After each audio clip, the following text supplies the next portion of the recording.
55 years kò níyàwó alẹ́ burú nìyẹn kò níyàwó. ayọ̀ nǹkan tó dáa lèèyàn máa ń farawé. bẹ́ẹ̀ ni farawé wọn. òkè sọ fún mi Adéyẹmí kọ́ ṣáàbùrò tiẹ̀ kọ́ wà ní. well Adéyẹmí ti tiẹ̀ yàtọ̀ because Adéyẹmí kọ̀ lọ by just mistake ló fi fún ọmọ ẹ lóyún ẹ lè fa Adéyẹmí wé mi.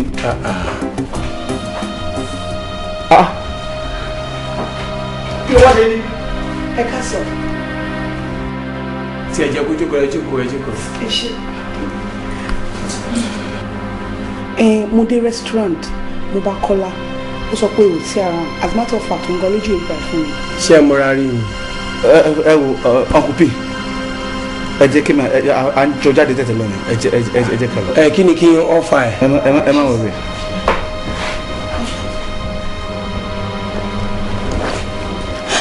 ẹ ṣe gan ni sir.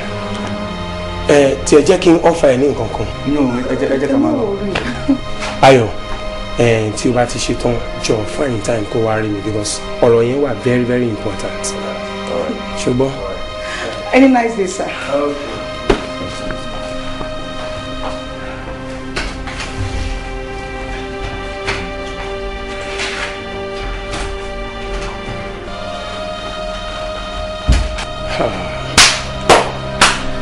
Ó ga ẹni mi sọ ní orí mo yìí. Anyway, tìyẹn nù.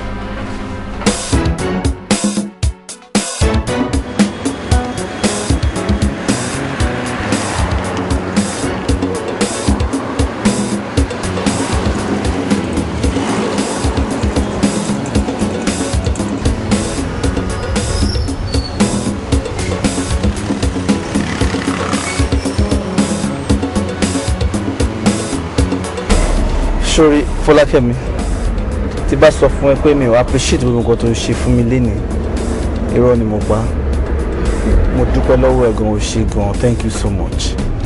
Ayọ̀ mo ti sọ fún ẹ pé kó má máa dúpẹ́ lọ́wọ́ mi kò sí nǹkan tí mo ṣe fún ẹ tó pọ̀ jù náà kí ni mo ti ṣe very soon ma open a very big restaurant fún ẹ. wàá open restaurant fún mi. Of course. ṣé orí yẹn wá ti ní pọ̀jù. mo ti sọ fún ẹ pé kò sí nǹkan kan tó pọ̀jù fún mi láti ṣe fún ẹ ìwọ ṣáà ti jẹ́ tèmi kò sí anything tó bá ní tí mi ní ṣe fún ẹ. no nǹkan tó ń ṣe kò lè jẹ́ kí n stop láti máa sọ pé thank you a million times. ohun ti tó ọpẹ́ tó dá yẹn tó. I appreciate it gan ṣe gan kò sí thank problem. you so much. kókó máa gbé mọ́tò mi lọ ọ̀wá dé padà wá later wá gbé mi. ṣé wà comfortable fún ẹ. Of course. It's okay àtàbá délé mi máa gbé lọ máa lè gbé padà wá later tí bá ti change. kò dẹ̀ má gbàgbé o èmi ń bẹ́ dé mi o. Never ǹjẹ́ gbàgbé. so wá padà wá lálẹ́ mi. Of course yes. O sure. I'm very sure. Okay.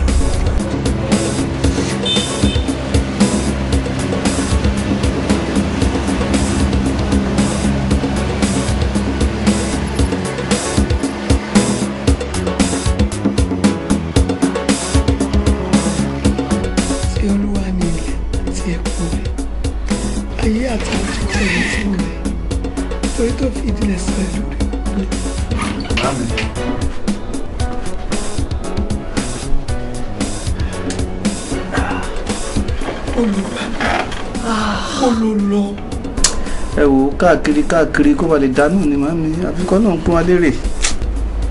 kó ba lè dá ni wọ́n bá kiri níwọ̀ ẹ jọ nítorí Ọlọ́run ṣé ká gbé dúdú ká gbé funfun ká gbá yìnrìn ká gbé kúkúrú ká gbé gúgùn ẹ jọ owó ọ̀tàlẹ̀ ti ba ìyá ni àbí bàbá. ẹ wo màmí nǹkan kan wà tí ò yé yín o ṣé ní gbogbo àwọn obìnrin tí ẹ̀rí tó ń tẹ̀lé mi yẹn business partners lásán ni most of them àwọn èèyàn tí mò ń rí nínú àwọn gbogbo àwọn people tẹ̀ ń sọ yìí bẹ́ẹ̀ náà máa ju 3 àbí 4 lọ nínú gbogbo wọn. ṣé ìwọ ọmọ tá a bí lé onígbàgbọ́ tá a fi bíbélì kọ́ ẹ ní ẹ̀kọ́ Ọlọ́run ṣé bó ṣe ẹ̀kọ́ máa wà ní. màmí mo rí bẹ́ẹ̀ ṣé mo wí pé wọ́n sọ nínú bíbélì pé ohun gbogbo nílé ayé ó dúró fún rere Olúwa ni. ó mọ rere Olúwa tó ń wí ni rere yẹn ni pé ọkọ afẹ́yàwó rere inú ẹ̀ lọ́mọ tó bá bí. pásítọ̀ ajíhìnrere máa wàásù fún mi. but mami ibì kan náà ni màá ti bẹ̀rẹ̀ tí n bá practice bẹ́ẹ̀ mi ò ní lè rí true love nítorí ẹ̀ ni. anyway ọ̀rẹ́ ẹ̀ ti wá bí o. ọ̀rẹ́ mi wo. Olúwa tó mi lọ́la. ǹjẹ́ Olúwa. ó ní kí n sọ fún ẹ pé òun ti lọ. òun ṣe kí ni. á tó táìmù tó ti wá how many minutes ago. ìyẹn ni kí n máa ṣe. ìwọ tí wọ́n mọ̀ ìpè ó léèyàn pàtàkì tó lè wọ ẹ wá. ó dáa ńgbà tó lọ mo lè dágbére ńgbà tó mẹ́rin ẹ̀ mo ní kí n sọ pé ó lọ. mi bọ́ ẹ bá ti pè mí náà. màmá mi ẹ mọ̀ pé mo láìpẹ́ ọmọ yẹn náà ẹ mọ̀ pé mo láìpẹ́ náà. ojú ìfẹ́ tí ń ṣe wẹ̀lẹ̀wẹ̀lẹ̀ sórí ọkàn. lọ sílẹ̀ Kénáánì ẹ̀mí mímọ́ máa sìn wá lọ́pọ̀ bọ́tà fẹ́ kó ká lọ bó fẹ́ kó padà ó kúkú káyọ̀ lájà.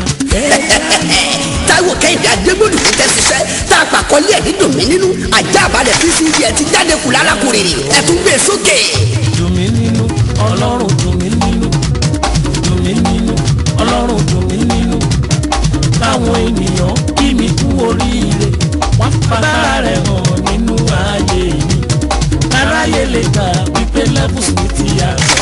ó ti yàtọ̀ lóòótọ́ mo gbà dùn mí nínú ọjọ́ kàṣẹ̀tì ọdún òsì àti PCD ó clean ó ṣàpà ó super ẹ wò lù ẹ wo ni ẹ wojó powered marketed and distributed by Adnan Projects International number 4 ìjìdìlẹ̀ ìdúgbòta Èkó 2223 Trintex Plaza lẹ́yìn Oṣòdì shopping complex Oṣòdì Lagos Muyosore CD market Bọ́ládé Oṣòdì lẹ́kọ̀ọ́ àti Nigeria Talade Lọ́lá street Èkó sí Kétu Lagos tó fi mọ́tò etí ìtàwọn lọ́wọ́ shopping complex Màlété Ìbàdàn audio CD audio cassette àti PCD Táíwò Kẹ́hìndé Adégbòdù dùn mí nínú ni o àwọ̀ tó wò ní ẹgbà bẹ́ẹ̀ you are blessed as you grab your copy in Jesus' name.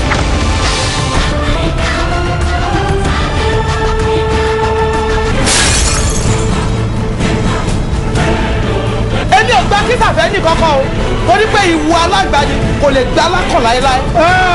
ìwọ afọ́jú lásán lásán yìí ìwọ bára nation tàbí bẹ́ẹ̀ kọ́ ògiri àfojú ẹ̀rí kí sà. o ti lè sọ pẹ̀lú àdéhùn àti bàbá mi. pẹ̀lú àdéhùn mi tí ò. èmi àti ẹ. ẹ dúpẹ́ lọ́wọ́ orí yín ẹ mọ̀ kẹ́yìn gan ti lórí méjì báyìí kò dáa kẹ́yìn ní one wife one child tẹ́ ẹ bá ti lè ní orí méjì báyìí orí yín á kàn fọ̀ọ́ká síbẹ̀. tó bá ń ṣàdúrà fẹ́jọ́ èèyàn máa ń ṣàní nítorí tó bá fi ètè kékeré tọ́yàn wò báyìí wọ́n ti lọ máa ń mọ̀ọ́yàn. ẹ jọ ṣé kèmí náà sin àbí ìpadà. ó fẹ́ ta kó mọ̀ ọ̀nà méjèèjì. ó gbọ́dọ̀ dé o ó lé.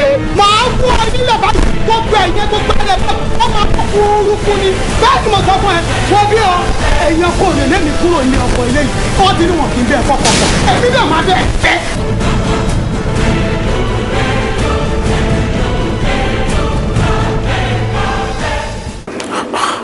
Táíwò ṣé nǹkan tó wà nínú ayé mi yóò tó rò ní. Mojí no I prefer to die. ti yẹ làkọ́kọ́ báyìí àbí gbogbo àwọn tó ti ń ṣe ọgbẹ́ pé wọ́n kú ni wọ́n èmi ò rókúrú ẹ̀